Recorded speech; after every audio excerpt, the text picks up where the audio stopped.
Now let's talk about the server component of the architecture of MCP. Servers are independent processes or services that provide specialized context, resources, tools, and prompts to the clients and indirectly to the host. MCP servers can provide three main types of capabilities.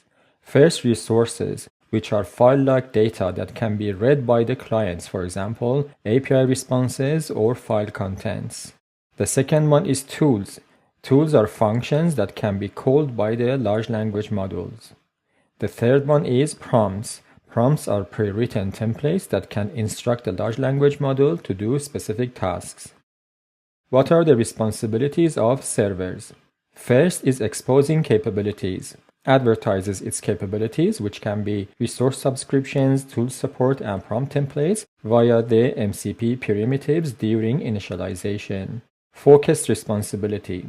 Servers operate independently with a clear, focused set of responsibilities. For example, a calendar server only does calendar-related work. A file system server only does file system-related tasks. Context provision. Provides context relevant to its domain when requested. Tool invocation. Can be invoked by client to perform a specific action. For example, they can make API calls to an external system.